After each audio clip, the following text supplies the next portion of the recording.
a nice little blue AR and a nice shot there. Wow, from Orc, who just connected. That's a back-to-back play there, Monster. That is nasty.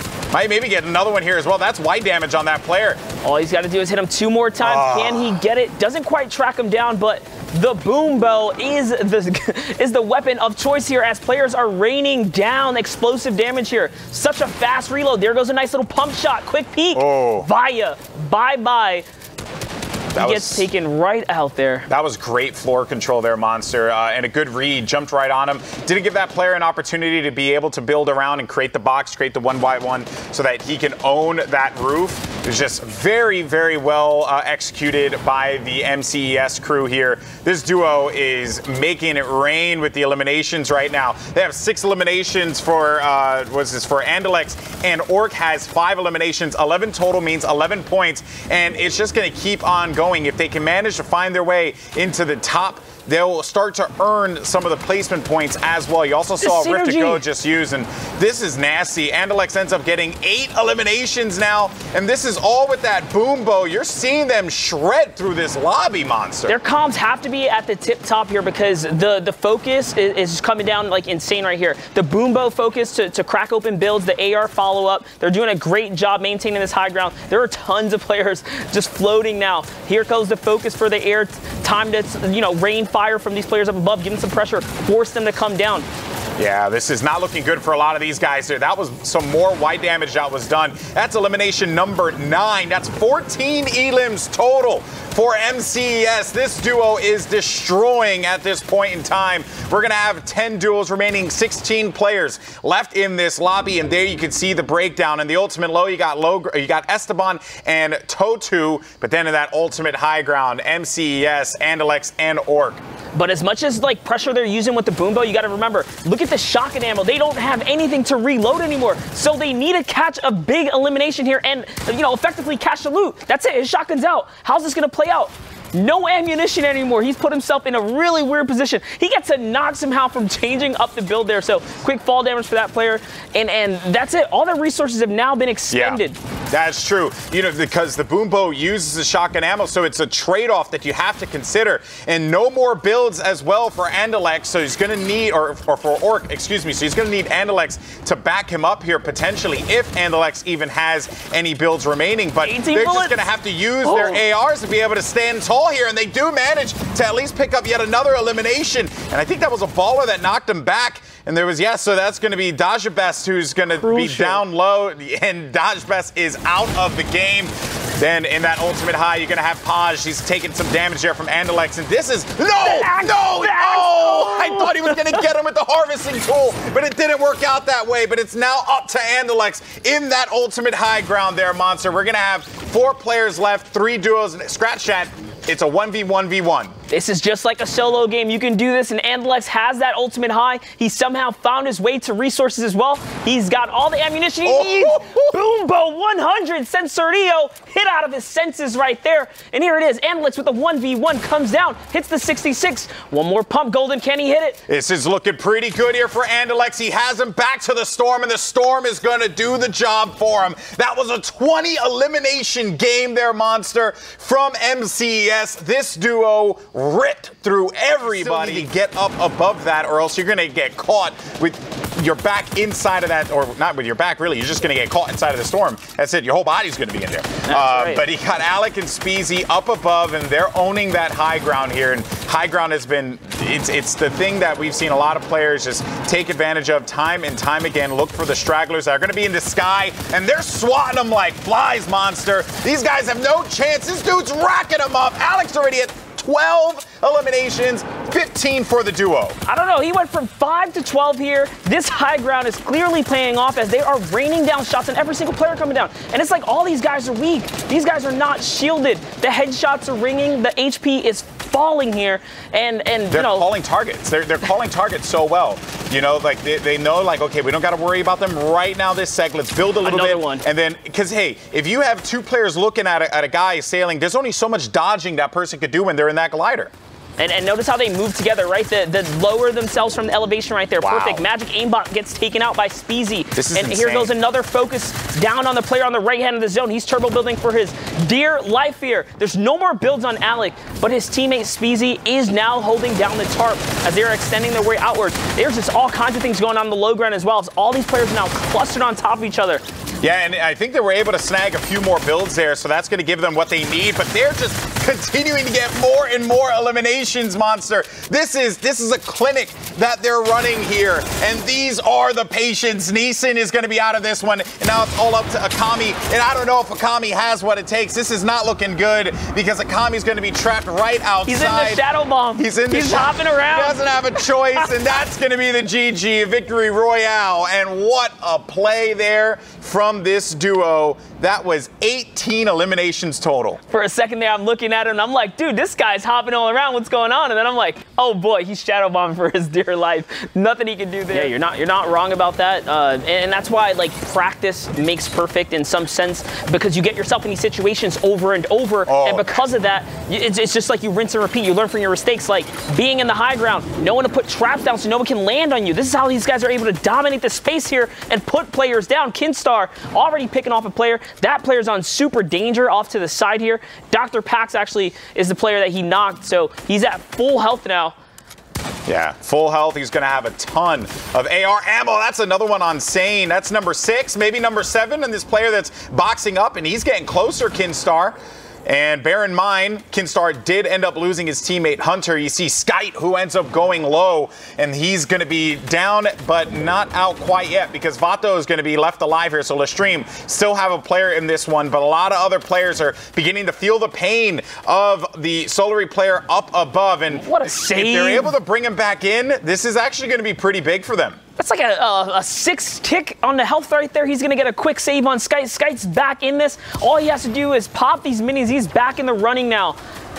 Here he is. So you never see saves at the end of the game like this, being able to get the Reeves. Oh boy, there goes the trap in. That's a big elimination. He's going to get the health pool that he deserves and needs.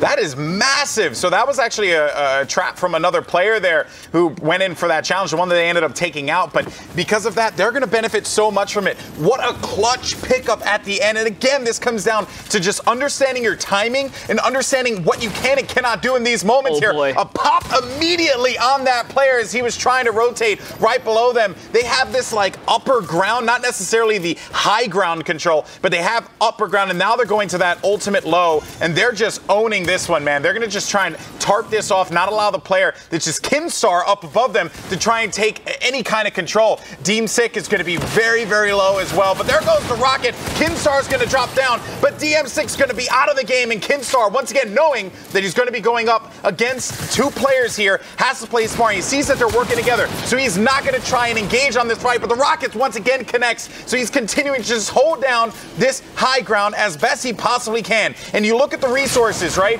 You look at what Vato, what was that? Kinstar nailing.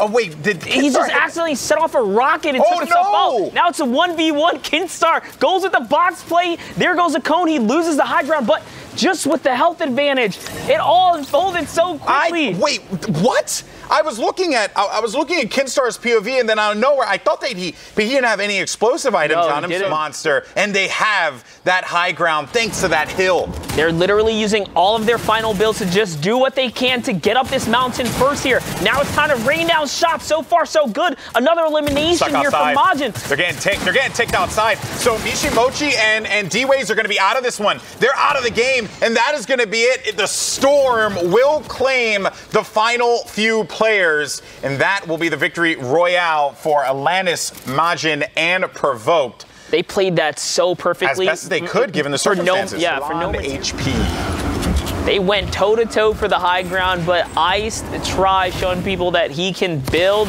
when it matters and where it counts, because he is now all the way up there. Steezy gets eliminated by Navi, Alpha, and Bowman. Navi, Alpha, and Bowman are doing so great right now. These guys are so elevated as the shots are raining down. Are they going to get some fall damage? They don't. Alpha gets traded out with a big pump shot. He is barely alive right now.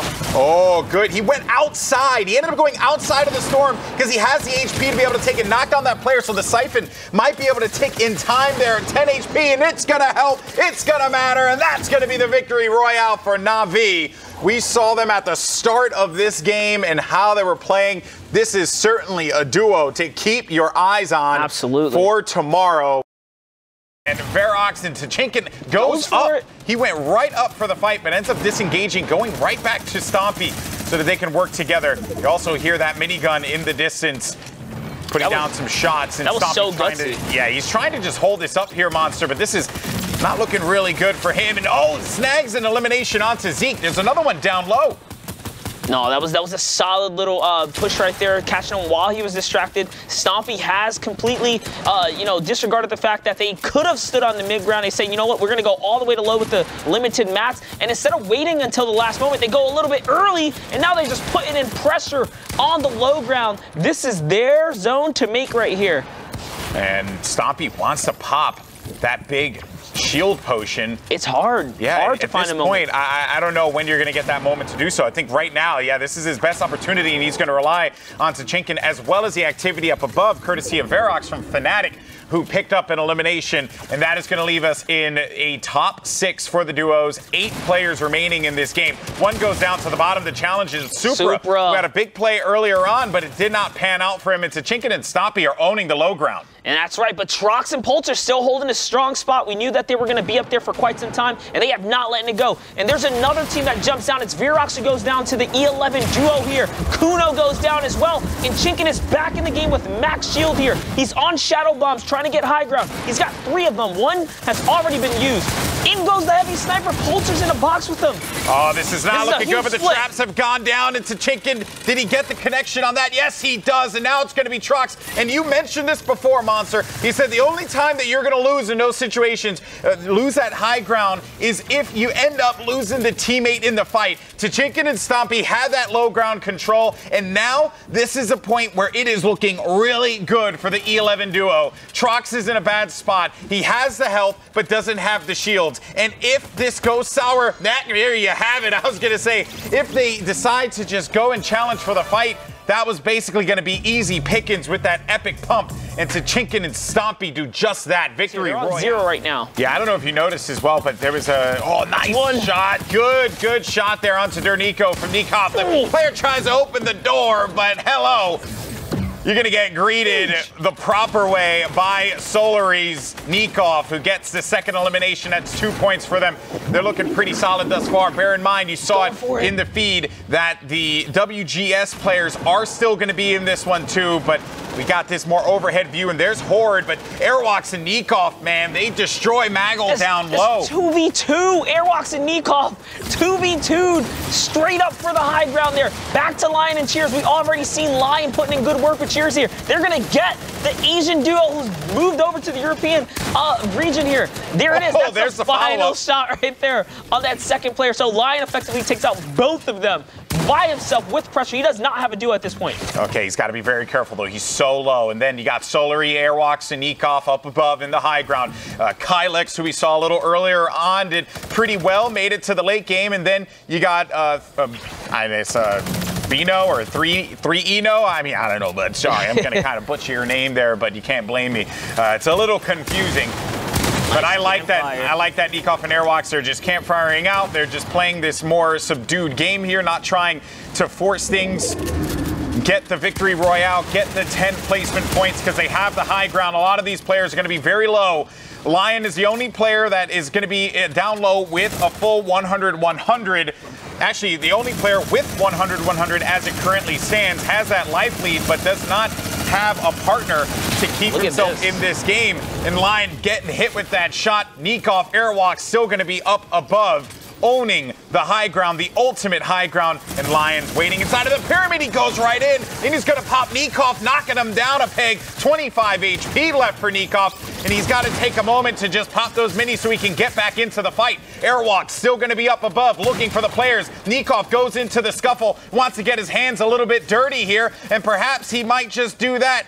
Because you want to get in the action, and if he can get the siphon, he can keep himself going in this game. Players low. Armoid is going to be out of this one, and it's going to be left to this final player, 3eno. But it seems like it's going to be the Solary duo who will pick up the victory royale if it keeps going like this. They know exactly where he is. They just got to break this structure down, force this guy out of the fight. There's Lion up above, though, and I thought that 3eno was the only one left, but it's Lion on the high ground, and it ain't going to matter because that legendary minigun is going to get the confirmation. Victory royale for Solary, Nikov, and Airwalks. For a second there, Lion almost had enough time. Tachinkin, man, I can't believe he just took out that duo like that, too. Just to come through and back up Stompy here. This is a power duo. And there it is. Stompy gets another pick right there on the dual media duo. So that's just a knock. Can he get the second follow-up? He's looking the wrong way here as things kind of catch up. Stompy does get the trade. That's another win for him. And look at Tachinkin. They're gatekeeping that kid so bad, man. And that was Blaster. So unfortunate for him. That is going to be 3 duos remaining in this one. 5 players left. And up above, you have to wonder, those phase players, you know that they're waiting. There they are. Then you got another ghost player there that's going to be lingering about. That's Visi. And Visi, not long for this world, is going to get sent back to the lobby. And then you're going to have an E11 matchup against FaZe. And FaZe with that high ground control. Vorwin with that minigun, putting down that pressure as Vorwin goes in for the challenge. But Vorwin's going to get knocked down on the HP. Stompy needs to restabilize here. And I love it. Stompy's the one that's going for the Storm Peaks because Tachinkin has all the health in the world to do this. And that's why Vorwin's going to get punished. He was leading as the tank. Stompy is going to get traded, though, but the health advantage is still in Tachinkin. Now it's up to the Storm, and really they have to commit as a duo here. It's going to be an HP heal-off here. Vorwin has 30 HP. Tachinkin is 82. He's getting ticked now, but he goes in. He gets challenged. And it is going to be FaZe Clan who phase up, pick up the victory royale, and that was a good challenge there by Vorwin. Knew that that player was going for the heal off, or just really for surviving, and timed it beautifully. Didn't even go for the thirst, just kind of waited with the minigun.